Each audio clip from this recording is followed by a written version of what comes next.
ለሸቱ መለሰ ስመ ክርስትና ወልደ ገብርኤል በዋልባ እንዳልሻ ቅድስት ኪዳነ ምህረት ዘተስፋ ሐዋርያት አንድነት ገዳምና በገዳሙ ስም በተሰበሰበው ማህበረ መነኮሳት ስም የምናስተላልፍልህ የክፉ ስራ ውጤት በደብረ ብርሃን ከተማ የገዛ እናቱን በአሰቃቂ ሁኔታ የገደለው ወጣት በቁጥጥር ስር ዋለ። ሰላም ጋይሶች እንደምን አላችሁ? ኤላ ነኝ። ዛሬም እንግዲህ ወቅታዊ በሆኑና በአነጋጋሪ ቪዲዮዎች ተመልሼላችኋለሁ።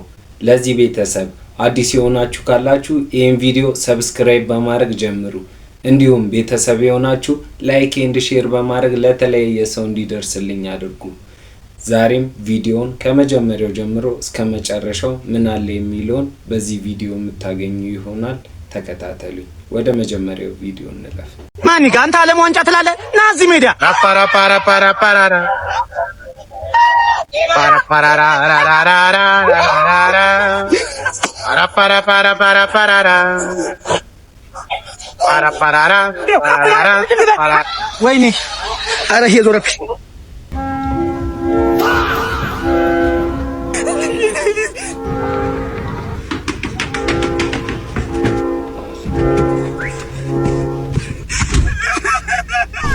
ቴዲ አፍሮ በከፍተኛ ጀባ ባቶ አዲስ ገዘዘ ስርዓተ ቀብር ላይ ተገኝቷል። ተወዳጁ ድምጻዊ ቴዎድሮስ ካሳሁን ወይም ቴዲ አፍሮ ኢቶሪካ አልበሙን ካወጣ በኋላ ለመጀመሪያ ጊዜ በአደባባይም ታይቷል። ቴዲ የቀድሞ ማናጀሩ አማካሪውና የቅርብ ወዳጁ በነበሩትና በቅርቡ በአሜሪካ በድንገት ከዚህ ዓለም በሞት በተለዩት ባቶ አዲስ ገዘዘ ስርዓተ ቀብር ላይ ተገኝቶ የመጨረሻ ሽኝትም አድርጎለታል። ባቶ አዲስ ገዘዘ አስክሬን ከአሜሪካ ወደ ሀገሩ ተመልሶ ስርዓተ ቀብሩ ሲፈጸም በርካታ የጥበብ ሰዎችና አድናቂዎች የተገኙ ሲሆን የቴዲ አፍሮ በስፍራው መገኘትና ለባለውለታውም ያሳየው ጥልቅ ፍቅር የብዙዎችን ልብም ነክቷል ማለት ነው። ለቤተሰቦቻቸውና ለኪነ ጥበቡ ማህበረሰብ መጽናናት እንመኛለን ማለት ነው። ቴዲን በአደባባይ ስላያችሁት ምን ሰማችሁ? ያላችሁን ሐሳብ ኮሜንት ላይ አስፍሩልን። እንዲያነ ዜናዎች እንዲደርሳችሁ የፕላስ ምልክቷን እየተጫናችሁ ፎሎ ማድረግ እንዳይረሳ። አንጋፋው የኪነ ጥበብ ሰው አዲስ ገሰሰ በዛሬው ዕለት ስርዓተ ቀብሩ ተፈጸመ። በስርዓተ ቀብሩ ላይ አርቲስት ቴዲ አፍሮን ጨምሮ በርካታ ድምጻውያንና የኪነ ጥበብ ባለሙያዎች የተገኙ ሲሆን የአርቲስቱ ስርዓተ ቀብር በመንበረ ጸባዖት ቅድስት ሥላሴ ቤተክርስቲያን ነው የተፈጸመው። አንጋፋው የኪነ ጥበብ ባለሙያ አዲስ ገሰሰ የጃን ባንድ መስራች፣ የቴዲ አፍሮና የጂጂ ማኔጀር እንዲሁም የቦብ ማርሌ ቤተሰብ ማኔጀር ጭምር የነበረ መሆኑ አይዘነጋም። ቤተሰብ እንግዲህ ቪዲዮን እንዳያችሁት ነው ቴዲ አፍሮ የቀድሞ ባልደረባው አዲስ ገሰሰ የቀብር ስነ ስርዓት ላይ ተገኝተዋል። እንግዲህ ሀዘኑን ገልጸዋል እና ነፍስ ይማር ብለናል። ሲጀመር ኳሱ እኔ ጋር ስትደርስ አራት ማዕዘን እየሆነች ነበር። ዳኛው ራሱ የመጀመሪያውን ቢጫ ካርድ የሰጠኝ እኮ ፋውል ስለሰራው ሳይሆን ምንም የለኝም ዳቦ ገዛልኝ ስለው አሳዘኘው እኮ ነው። የሜዳው ራሱ የካስኬቴን ጩት በጣም እየጨመቀ አስቸግሮኝ ነበር። እኔ አራጋቢዎቹ ራሱ ግራና ቀኝ ቆሞ እኮ ሲያራግቡ እኔ በጣም በርዶኝ ብርድ ብሎኝ መሀል ጨዋታ ላይ እኮ ጋቢውላ ጠይቄያለሁ። ታስታውሳለህ? አላስታውስም። እኔ ቮሊቦል በእግሬ የምጫወት ልጅ ዛሬ ምን እንደነካኝ ያልገባኝ፣ ግን እንደዛም ቢሆን መካድ ማትችለው ነገር አለ። በጣም ጎበዝ ኳስ መቺ እንደሆንኩ አይታል። 13 ኳስ እኮ መትቼ እኮ አንዱን እንኳን በረኛው አልያዘውም አልመለሰብኝም እኮ። መቼ ወደ በረኛው መታ እንዳለ ወደ ውጭ አይደል እንደወጣው። ታዲያ ዋናው እኮ በረኛው አለመያዙ አለመመለሱ እኮ ነው። ጎል ቢሆን አግብቼዋለሁ ማለት ነው። ደግሞ ዳኛው 90 ደቂቃ አልቆ 6 ደቂቃ ጭማሪ ሲጨምር ሰዓት ለመግደል ብዬ ወደ ላይ መተዋት ኳስ እኮ እስካሁን እኮ አልተመለሰችም ማለት። እየተመራን ነው ሰዓት የምገለው። እየመራን ቢሆንስ ብለህ ለምን አታስብም? ገድዬዋለሁ ማለት እኮ ነው። ሰዓቱን ደግሞ ኦፍሳይድ ራሱ እኮ አልገባውም እኔ እግሬ ጭቃ ነው ብለህ ነው። በዛ ላይ መጨረሻ ደቂቃ ራሱ ቀይ ካርድ አየ። በዛ ላይ ተሳስተ አንድ ኳስ አላቀበል። ለምን ይመስልሃል? እኛ ኢትዮጵያኖች እንግዳይ ተቀባይ ስለሆነን ማለት ነው። በቃ እኔ ኳስ መቀበል ላይ ነው እንጂ ማቀበል ላይ ብዙ እየሰራው አልነበረም። ደግሞ ቀይ ካርዱን እኔ አላየሁም፣ ጨፍኜ ነበር። እንደዛ ፎክረ እንኳን አንድ ተጫዋች ሳትልጥ ነው የወጣው። ለምን ይመስላል? ትግሬን እኮ አነክቶት እኮ ዶልዱሞ ደንዝዞ እኮ ነው እግሬ። እንዴት ልላት? ቀጣይ ግን ማለት አስሞርጀው እመጣለሁ። አይሆንም አስጀው እመጣለሁ። ተጫዋች አይደለም ደጋፊ አይቀረኝም ስልጥ ሳስገባህ አይደል። ዊግና ሁማኔር መጠቀም ለካንሰር እንደሚያጋልጥ ተነግሯል። በቅርብ ጊዜ የተደረጉ ጥናቶች እንደሚያሳዩት ዊግና ሁማኔር መጠቀም ለጡት ካንሰር እና ለሆርሞን መዛባት የሚያጋልጡ ኬሚካሎች በውስጣቸው እንደሚገኝ በጥናቶቹ ተረጋግጧል። ታዲያ ሴቶች ሁማኔር እየተጠቀማችሁ ጤናችሁን ከምትጎዱም የራሳችሁን የተፈጥሮ ጸጉር ከሁማኔር በላይ የሚያምር ማድረግ ትችላላችሁ። አሁን ላይ ከደብረ ብርሃን ከተማ እንዳሳዛኝ መረጃ ተሰምቷል። ወጣቱ ወላጅ እናቱን በአሰቃቂ ሁኔታ ገድሏል። አሁን ላይ በፖሊስ ቁጥጥር ስር መዋሉ ተነግሯል። ፖሊስ እንደገለጸው ከሆነ ተጠርጣሪው ወጣት ዮሴፍ ከበደ ከበደ ወላጅናቱን የገደለው ሰኔ 8 ቀን 2018 ዓ.ም ነው። ነገር ግን አስክሬናቸው የተገኘው ትናንት ሰኔ 19 ቀን 2018 ዓ.ም እናት የተከራዩት ቤት ለቀናት ሳይከፈት ሲቀር ጎረቤቶች ለፖሊስ ጥቆማ ሰጥተው ነው የተደረገው። ፖሊስ በሟች ላይ የተፈጸመው ግድያ እጅግ በጣም አሰቃቂ ነው፣ አንገታቸውን ቆርጦ ለብቻ በጆንያ አስቀምጦታል ሲል ነው ያመለከተው። ልጃቸው ይህንን አሰቃቂ ግድያ ሰኔ 8 ቀን 2018 ዓ.ም ከፈጸመ በኋላ ወደ አዲስ አበባ በመሄድ የ666 አባል ነኝ በማለት አክስቱ ጋር እንደተቀመጠ ነው የተነገረው። ፖሊስ አሁን ላይ ተጠርጣሪውን ግድያ ከፈጸመበት ስለት ጋር በቁጥጥር ስር መዋሉን ገልጿል። ለሟች ቤተሰቦች መጽናናትን እመኛለሁ። በቻናሉ ላይ ቀጣይ የሚቀርቡትን መረጃዎች ለማግኘት አዲስ ከሆናችሁ ፎሎ እንድታደርጉ በአክብሮት ጠይቃለሁ። አመሰግናለሁ። በደብረ ብርሃን ከተማ የገዛ እናቱን በአሰቃቂ ሁኔታ የገደለው ወጣት በቁጥጥር ስር ዋለ። ወንጀሉ የተፈጸመው ሰኔ 8 2018 ዓ.ም ሲሆን የምትመለከቱት ወጣት እንግዲህ የገዛ እናቱን አንገት በመቁረጥ መዳበሪያ ውስጥ በማድረግ እንግዲህ ቤቱን ቆልፎ ወደ አዲስ አበባ ይሸሻል። ታዲያ ለብዙ ቀናት በሩ ዝግ መሆኑን ያዩት የሟች ተከራይ ጎረቤቶች ለፖሊስም ጥቆማ ያደርጋሉ። ሰኔ 19 2018 ዓ.ም ፖሊስም በሩን ሰብሮ በመግባት የሟች አስከሬን እንዲነሳ ያደርጋል። ይህ ወጣትም እንግዲህ የኢሉሚናቲ ተከታይ እንደሆነ የሚነገርለት በአዲስ አበባ የአክስቱ ቤት ተደብቆ ሳለ ወንጀል ከፈጸመው ቢላ ጋር ቁጥጥር ስር ውሏል። በጣም አስከፊ ጊዜ ነው። እንግዲህ ቪዲዮውን በደንብ እንዳያችሁት ነው። እናቱን ነው እንግዲህ የገዛ እናቱን በቢላ አንገቷን አርዶን የገደላት። እንግዲህ ለምንም ሲባል ምክንያቱም ከቪዲዮ እንደሰማችሁት ነው የ666 አባል ነኝ በማለት ነው ይሄን ሁሉ ነገር እናቱ ላይ ፈጸመው።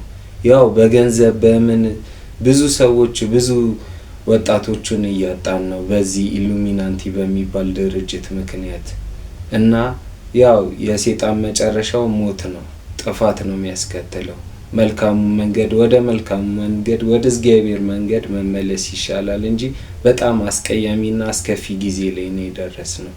በጣም ያሳዝናል። ለሞተችው እናታችንም ነፍስ ይማር ብለናል። ለሸቱ መለሰ ስመ ክርስትና ወልደ ገብርኤል በዋልባ እንዳልሻ ቅድስት ኪዳነ ምህረት ዘተስፋ ሐዋርያት አንድነት ገዳምና በገዳሙ ስም በተሰበሰበው ማህበረ መነኮሳት ስም የምናስተላልፍልህ የክፉ ስራ ውጤት ምን አገኘህ ልጃችን? እግዚአብሔር አምላክ ፈቅዶ እመቤታችን ወዳ ወደዚህ የተባረከና የተቀደሰ ቦታ መጥተህ ነበር። በረከት ልትቀበል ቦታው ልትጎበኝ ከአበው አባቶች ልትባረክ የናቡነ ሳሙኤል የናቡነ ተስፋ ሐዋርያት የናቡነ ሚናስ የናቡነ ምስራቃዊ በረከታቸው ሊያድርብህ አበው በሚስጥር ጠርተው ነበር። አንተ ግን ዋልባን አቃለልከው። የአንድ ባለሀብት መኖሪያ ቤት ያክልን እንኳን ክብር አልሰጠኸውም። ከጽሞናው ቦታ ከስውራኑ ቀይ ከውግዘቱ ስፍራ ካልተፈቀደው ቤተ መቅደስ ሴት አሯሯጥክበት። አበው አባቶችን አሳዘንካቸው። መናንያን አርዲቶችን አሸማቀከን። የተስፋዋን ምድር ገዳማዋሊ ቅድስትን የመናፍቃን መሳለቂያ አደረካት። አስቀምጠን ቁጭ አድርገን ፊት ለፊት እየተያየን ስለ ቦታው ታላቅነትና ክብር እንዳልነገርን ሁሉ አንተ ግን እንደምንም ሳትቆጥረን ታሪካችንን ከቆሻሻ ውስጥ ቀበርከው። ይህች 12 ዓመት ሴት መነኩሴ እያልክ ያልመነኮሰችውን ገና ባመክሮ ያለች ለዛውም የአበው አባቶችን ውግዘት ጥሳ ዋልባን ያክል ትልቅ የቅድስና ቦታ በድፍረት ኃጢአት የኔ ነው የምትል ሴት ያሯሯጥክበት የቅድስና ቦታ ተራ የድራማ መስሪያ ሜዳ አልነበረም። የተባረከው የቅድስና ቦታ ዋልባ ነው እንጂ ስለ ዋልባ ታሪክ ስንነግርህ፣ ስለ ቃል ኪዳኑ ስፍራ ስናብራራለህ፣ ስለ እውነታው ስናወራህ አንገትህን ስትነቀንቅ የነበረው ለካ ካንገት በላይ እንዲሉ ካንገት በላይ ነበር። በዓለም ላይ ያለውን ስርዓት ይዘህ መጥተህ ሴቶች ከወንዶች በምን ያንሳሉ እኩል ናቸው የሚለውን ዓለማዊ አጀንዳ ቀርጸህ አምጥተህ አበው ካልፈቀዱት ቦታ ከተቀደሰው ክልል ሴቶችን አሻግረህ እነርሱንም አስወግዛ ወደ ቤትህ ተመለስክ። አፈር መስለን አፈር ግጠን መሬት ነክተን ዕለተ ሞታችን ከምንጠባበቅበት የአባቶቻችን አጽም ከምንጠብቅበት እግዚአብሔር አምላክ ዓለም ሰውሮ ያስቀመጠውን ቦታ ሳንጠራ ሳንጽፍልህ አንዲት ለዋልባ ጥፋት ዲያብሎስ ያዘጋጃት ሴት ጎትታ አምጥታ ይሄው የቅዱስ ቦታ ታሪክ ጥቁር ጥላሸት ቀባኸው። ዋልባ የሴቶች ገዳም ብለህ በምስኪን ኦርቶዶክሳውያን አእምሮ ውስጥ ቀረጽከው። ዋልባን ነገስታት አልደፈሩትም ነበር፣ ጳጳሳት አልተቃወሙትም ነበር። ሁሉም የሚያውቀው ዋልባ የራሱ ዳር ድንበር እንዳለው የራሱ የመተዳደሪያ ስርዓት አበው ህግ አበው እንዳለው ማንም ዘሎ ዘው ብሎ የማይገባበት የተከበረ ቦታ መሆኑን ነበር። አንተ ግን በዋልባ ስርዓት ፍጹም ነውር የሆነውን ስርዓት የከለከለውን ሴቶችን አጠራቅመህ ዋልባ የሴቶች አንድነት ገዳም የሚል አዲስ ነገር ለዓለም አስተዋወቅክ። ህዝበ ኦርቶዶክሳውያንንም አደናገርክ። ለገንዘብ ስትል ይህን ክፉ የታሪክ ጠባሳ የታሪክ ብልሽት ጥለህ አለፍክ። አንከስህ አንደበት የለን በየትና ወዴት አድርገን ካሁን በፊት ሲፈርድ የነበረው ዛሬም እየፈረደ ያለው ነገም የሚፈርደው የዋልባ አምላክ በዚህ በተሰበሰብነው ማህበረ መነኮሳትና ባንተ መካከል በእውነት ይፍረድ። አሜን።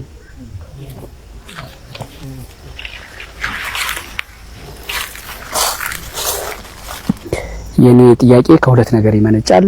ከአንዱ ከዚህ ነው። አንደኛው ከውጪ ራሱ ኮሜዲያን እሸቱ ይሄን ቪዲዮ የሰራሁት ሊቀ ጳጳሱ ጽፈውልኝ ነው ብሎ በሊቀ ጳጳስ የታዘዘ ነው ዋልድባ የሴቶች ገዳም የሚለውን ስም የሰጠሁት ብሎ ራሱ ነግሮናል ለአብረንታት አባቶች በሰጠው ቪዲዮ።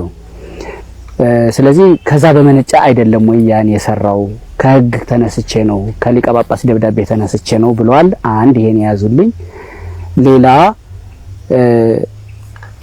ቀደም ሲል እርሶ ለገንዘብ ብለህ የገዳሙን ስም የሴት ገዳም የሚል በኦርቶዶክሳውያን ልብ ውስጥ ተከልክ ሲሉ እንዲያውም ገዳሙም እናቶችም ገንዘብ እንዲረዱ አይደለም ወይ ኮሜዲያን እሸቱ ያን ቪዲዮ የሰራው? ጥሩ ነው። እንግዲህ ጥያቄያችሁ ጥሩ ነው። ዋልባ በነገራችን ላይ ያንድ ሰው ገዳም አይደለም፣ የተወሰኑ የኢትዮጵያ የዓለም ገዳም ነው። የዓለም ገዳም ላይ ነው መርዝ የነሰነሰበት ነገር ሁሉ ሲቀርጽ ቢያሳየንስ? አሁን ሴቷን እያሯሯጠ በዚህ በጫካው በተቀደሰ ቦታ ላይ ፊልም ይመስል ነገር በጣም በሚያሳዝን ያን አይቶ ያላለቀሰ ማህበር ያላለቀሰ መነኩሴ የለም። ለሱ እኮ ይቅርታ ጠይቆ ይቅርታውን ተቀብለው ቀደም ሲልም እንደጀመሩት የአብረንታት አባቶች በቢሮ ሄዶ ይቅርታን ተቀብለናል ብለው ባርካው ተመልሰዋል። በአንድ ጉዳይ ሁለት ሶስት እንዴት ልየከው ነው? ጥሩ ነው። ሰውየው ባህሪው ምንድነው? አንደበቱ ለስላሳ ነው፣ ሲናገር ቀልጣፋ ነው። እኛ ያየነው አናውቀውም። ከዚያ በፊት አባቶችን የሚል ዝቅ ይላል። እነሱ እንዴት እንዳሳመናቸው ነው አሁን እኛ ነው የገረመን። እነሱን ሰራስ ወስዶ እንዴት እንደሸወዳል። እኛ እንደሸወደን እኛ እንዳታለል እነሱን ማታሏቸዋል። ምክንያቱም ምንድነው ያታላቸው? በርሰውት ሚዲያ ምንድነው ብሎ የነበረው? አይ እንደዚህ አባቶች ሲያስተላልፉ ስህተት ነው፣ እሸቱ ዋልባን ቀበር፣ ጥሩ አይደለም፣ ጥሩ ነገር አልተናገርም፣ የሴት ገዳም ብሎ ማስተላለፉ በፍጹም ተቆጭተናል፣ እኛ በዚህ በኩል በጣም ተናደናል ብሎ አባቶች አስተላለፉ። በየትኛው መንገድ ገብቶ በየትኛው አማርኛ እንዳሳመናቸው ግን አናውቅም። ከሆነ ቀን ቆይታ በኋላ ሄደው አይ አንተ እኮ እንደዚህ ነህ እንደዚህ ቅልስልስ ብለው እንዴው አንተ ማትወቀስ ሰው ነህ ለስራ ብለህ ለልማት ብለን ለልማት ተብሎ ለገንዘብ ተብሎ ታሪክ አይለወጥም አይቀየርም። ቤተሰብ ቪዲዮውን እንዳያችሁት ነው። ከዚህ በፊት ብዙ ዝግብ አስነስቶ ነበር ገዳም ሄዶ የሰራው ቪዲዮ እሸቱ። ያው እንግዲህ አሁንም ከገዳሙ ያሉ መነኮሳት አንዳንዱ አውግዘውታል። እንግዲህ እንዳያችሁት ነው ቪዲዮውን። ያው የሰራው ነገር ትክክል እንዳልሆነ ሁላችንም የምናውቀው ነገር ነው። በዛም እንግዲህ አውግዘውታል እንዳያችሁት ነው። ቤተሰብ ያን ቪዲዮ ያወገዙትን ቪዲዮ እሸቱ ካየ በኋላ ምላሹን ሰጥቷል። ምላሹ ምንድነው የሚለውንም ተከታተሉ። ወይም 12 ዓመቷ አሞክሮ ላይ ያሉት እናት ሲሮጡ እኔ እሳቸው ላይ ለመድረስ የምሮጥበት ትዕይንት ልክ እንዳልሆነ አባቶቼ አስረድተውኛል። ይሄንን ደግሞ በትክክል እቀበላለሁ። ከዚህ በኋላ እኔም ሆንኩ ሌሎች ኮንተንት ክሬተሮች እንዲህ አይነት የአክሽን የሚመስል ትዕይንት በገዳም ውስጥ መስራት ትክክል እንዳልሆነ ትልቅ ትምህርት አግኝተናል ብዬ አምናለሁ። ስለዚህ አባቶቼን ለዚህም ትዕይንት በድጋሚ ይቅርታ እጠይቃለሁ። ስለዚህ ይሄ ትዕይንት ከቪዲዮ ላይ ተቆርጦ እንዲወጣ አዝዣለሁ። ከቪዲዮ ላይ ተቆርጦ ወጥቷል ማለት ነው። ሌላው በቪዲዮ መጀመሪያ ላይ 12 ዓመት ልጅን እማሆይ ብዬ መጥራቴም 100% ስህተት ነው። ስለዚህ ይሄንንም ስህተት አምኜ ይቀበላሉ። ነገር ግን አባቶቼ እንድትረዱልኝ እነዚህ ስህተቶች የፈጸምኩት በድፍረት አይደለም፣ በእውነት በድፍረት አይደለም። ያው ዓለማዊ ሰው ስለሆንኩ ስራዬም ዓለማዊ ስለሆነ ዓለማዊ ላይ የምሰራበት ዕውቀትና ጥበብ ተጽዕኖ አድርጎብኝ መንፈሳዊ ስራ ላይ ተቀላቅሎብኝ ነውና ይሄንን መካድ አልፈልግም። ከዚህ በኋላ ለመሰራቸው የቤተ ክርስቲያን ስራዎች ከባድ ጥንቃቄ ለማድረግ ቃል ገባለሁ። በድጋሚ ይቅርታ ጠይቃለሁ። እንደሰማችሁት ነው ቤተሰብ እሸቱ ጥፋቱን አምኖ ይቅርታ ጠይቋል። እንግዲህ ያው ይቅርታ ያላለ ሰው ደግሞ ይቅር ማለት ያው ከሃይማኖትም አንፃር ሳይሆን ባህላችንም ነው እንደ ኢትዮጵያዊነታችን።